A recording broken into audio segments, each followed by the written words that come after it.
sini saya akan memulai presentasi dari kelompok 1, yaitu bab 9 merancang organisasi yang adaptif. Nah, bab ini menjelaskan tentang bagaimana manajer itu dapat merancang sebuah sebuah struktur baru, terus organisasi yang baru, dan dimana pasti manajer ini harus memiliki sifat fleksibel. Jadi pernah kita pelajari pada bab sebelumnya, sebelum UTS, yaitu seorang manajer harus memiliki sifat yang bisa beradaptasi dengan mudah dan fleksibel di lingkungan manapun. Karena nantinya seorang manajer itu tidak bisa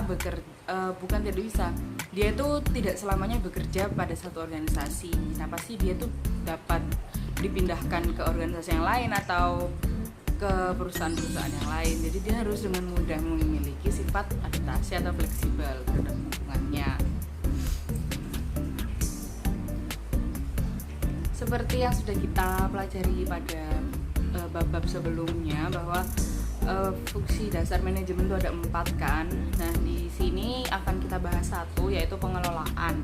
Pengelolaan sendiri memiliki arti penggunaan sumber daya untuk mencapai tujuan-tujuan strategis suatu perusahaan.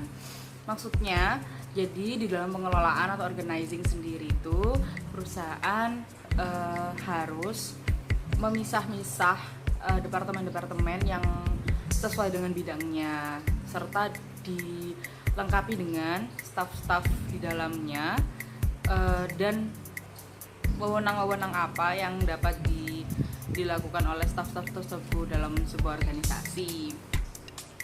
Jadi pada bab ini kita akan mempelajari bagaimana perusahaan itu akan mengelola strukturnya secara vertikal dan hubungan antar posisi atau bisa disebut dengan wewenang-wewenangnya itu secara horizontal. Oke. Selanjutnya saya akan menjelaskan tentang rancangan struktur vertikal. Nah, di mana kita berbicara tentang struktur, dalam struktur vertikal terdapat struktur organisasi.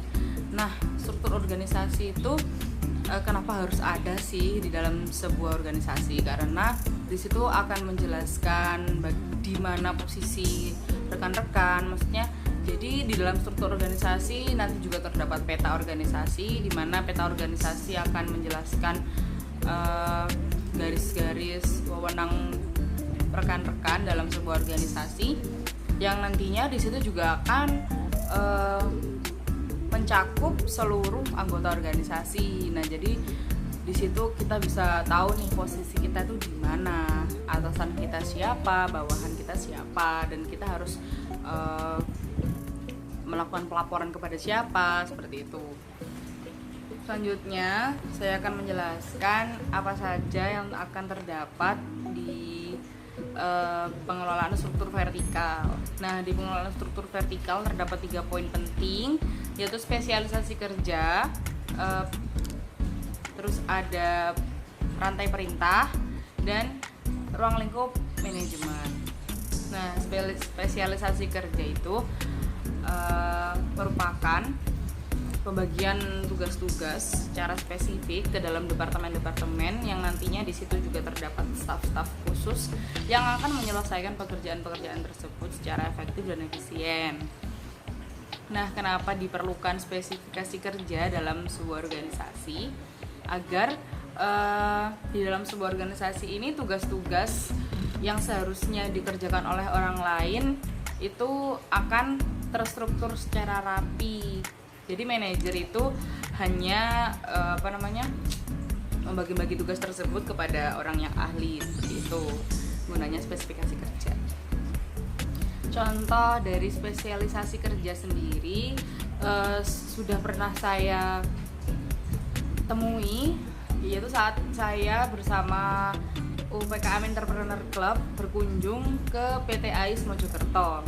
Nah, pada PT AIS Mojokerto, pegawai-pegawai pada bagian produksi itu akan memegang suatu mesin secara terus-menerus. Jadi semisal pegawai A memegang mesin es krim jagung. Nah, secara terus-menerus pegawai A juga akan bekerja pada mesin jagung. Sebaliknya ada pegawai B, C yang akan mengurus di mesin es krim mochi misal atau es krim coklat. Nah, itu secara terus-menerus dia akan bertanggung jawab pada produk tersebut. Jadi ketika sebuah perusahaan sudah melakukan spesialisasi kerja, maka pegawai-pegawai tersebut juga akan memiliki skill. Nah, skill ini yang akan bermanfaat bagi perusahaan. Jadi secara berkala atau secara terus-menerus produk yang dihasilkan akan baik karena pegawainya memiliki skill yang mumpuni pada bidang tersebut. Selanjutnya saya akan menjelaskan tentang rantai perintah. Rantai perintah sendiri memiliki arti garis wewenang yang tidak terputus yang menghubungkan seluruh anggota organisasi, yang berarti juga mencakup seluruh anggota organisasi dan menunjukkan posisi orang-orang tersebut. Nah, semua orang dalam organisasi itu harus mengetahui dia itu pada posisi apa, dia di mana, dan atasannya siapa, bawahannya siapa, seperti itu. Jadi untuk mempermudah pekerjaan mereka. Nah, di dalam rantai perintah terdapat 3 poin penting, yaitu yang pertama wewenang, yang kedua adalah tanggung jawab, yang ketiga adalah delegasi. Nah, wewenang itu juga dibagi menjadi 3. Akan saya jelaskan. Nah, selanjutnya wewenang itu juga memiliki 3 poin penting. Yang pertama adalah wewenang yang diemban oleh sebuah jabatan, bukan orang. Maksudnya, jadi ketika seseorang mendapatkan jabatan, misalnya adalah manajer lini pertama, maka seseorang tersebut memiliki wewenang yang dapat digunakan untuk melakukan pekerjaannya dengan baik dan benar. Nah, tapi ketika seseorang tersebut sudah tidak menjabat sebagai manajer lini pertama, maka wewenang tersebut tidak berlaku pada orang itu. Jadi wewenangnya hanya berlaku pada jabatan yang sedang diampu, seperti itu. Nah, yang kedua adalah wewenang berlaku untuk bawahan. Wewenang berlaku untuk bawahan itu maksudnya, jadi bawahan ini berhak menerima perintah-perintah dari atasan ketika perintah-perintah tersebut masih dalam jangkauan zona manajemen. Maksudnya dalam tanda kutip itu dalam zona pekerjaan mereka. Tetapi ketika bawahan ini menolak suatu perintah dari atasan, berarti perintah tersebut sudah keluar dari zona pekerjaan mereka. Itu. Lalu yang ketiga adalah wewenang dari atas hingga bawah dalam hierarki vertikal. Maksudnya adalah jadi siapa yang berada di posisi paling atas, dia itu memiliki wewenang terbanyak, wewenang terluas dari sebuah organisasi tersebut. Misalnya seorang CEO pasti dia memiliki kewenangan yang lebih besar daripada pegawai-pegawai yang lain karena dia berada di posisi paling atas pada sebuah perusahaan. Nah, berbanding terbalik dengan pegawai-pegawai yang berada di bawah-bawahnya posisinya, dia memiliki kewenangan yang terbatas, seperti itu. Lalu selanjutnya saya akan menjelaskan hal-hal penting lainnya yang ada hubungannya dengan wewenang, yaitu tanggung jawab, delegasi, dan akuntabilitas. Tanggung jawab sendiri memiliki arti kewajiban yang harus dijalankan terhadap aktivitas-aktivitas yang diembankan. Nah, tanggung jawab ini biasanya dimiliki oleh seorang manajer ketika wewenang tersebut sudah diembankan. Nah, manajer yang baik itu dapat menggunakan wewenangnya dengan semestinya, yaitu tidak semena-mena. Tetapi ketika seorang manajer memiliki kewenangan yang lebih, dia itu dapat menggunakan wewenang tersebut secara semena-mena, serta dapat kayak menyuruh orang melakukan suatu pekerjaan yang nanti hasilnya itu tidak jelas. Maksudnya gini, biasanya kita bisa menjumpai suatu organisasi di mana manajernya itu memiliki kualitas kerja yang bagus. Jadi dia akan memposisikan dirinya sebagai manajer yang akan mengordinasikan tugas-tugas kepada pegawai-pegawai yang lain atau bawahan-bawahannya. Nah, tetapi ada juga manajer yang agak tidak melakukan pekerjaannya dengan baik, yaitu dia akan melempar sebuah pekerjaan dengan semena-mena, tidak proporsional. Jadi misalnya seorang akuntan yang harusnya dia hanya melakukan pelaporan keuangan seperti itu, tetapi dia melempar pekerjaan-pekerjaan yang tidak semestinya kepada si akuntan ini. Jadi itu merupakan wewenang yang disalahgunakan dalam dunia manajemen. Nah, selanjutnya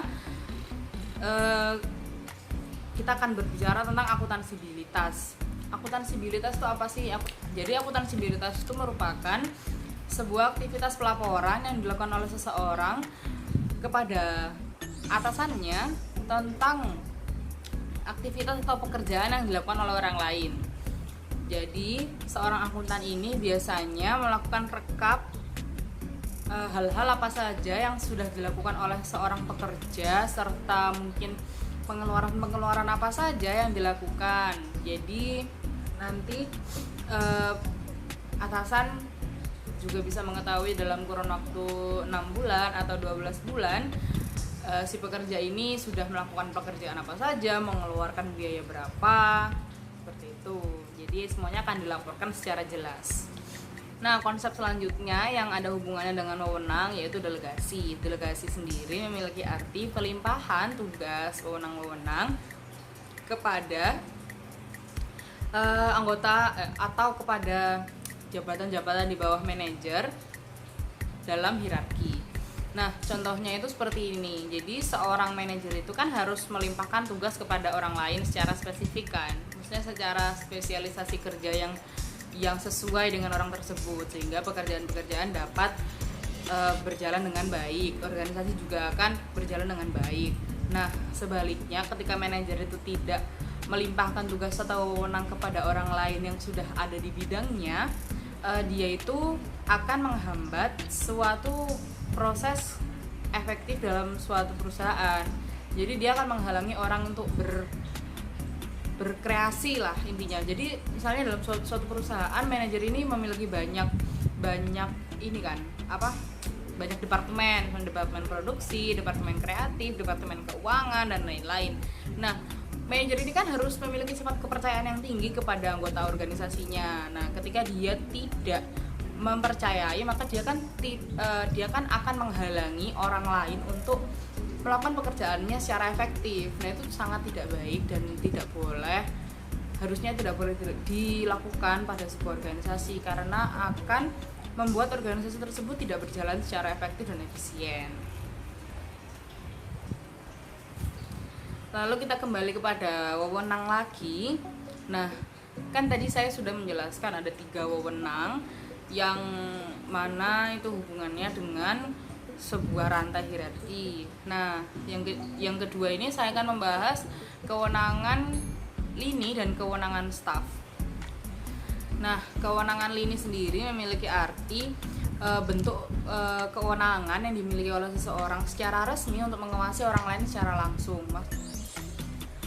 Jadi manajer dalam kewenangan lini biasanya kan manajer itu memiliki cakupan departemen-departemen.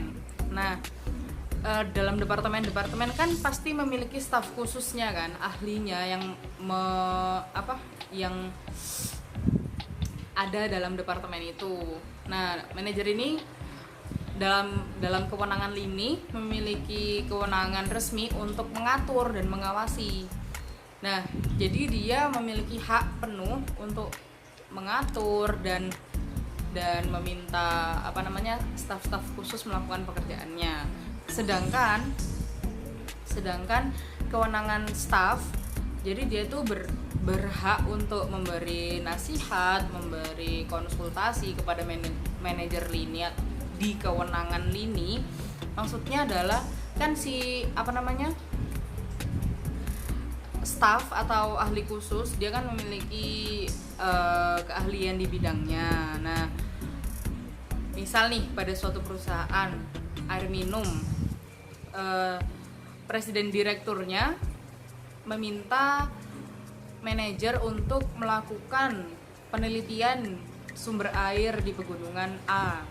Nah, pasti manajer ini akan bekerja sama atau meminta kerjasama staf-staf khusus. Nah, di sini akan ditemukan kewenangan staf dan kewenangan lini, di mana kewenangan lini itu akan meminta staf untuk melakukan penelitian, dan staf-staf ini atau ahli khusus ini akan melakukan penelitian yang dimana dia sudah memiliki ilmunya atau dia sudah ahli di bidangnya, seperti itu.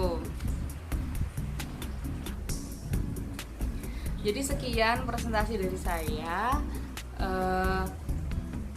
Pada hal-hal selanjutnya akan dilanjutkan oleh rekan saya. Terima kasih, mohon maaf apabila ada kesalahan. Wassalamualaikum warahmatullahi wabarakatuh.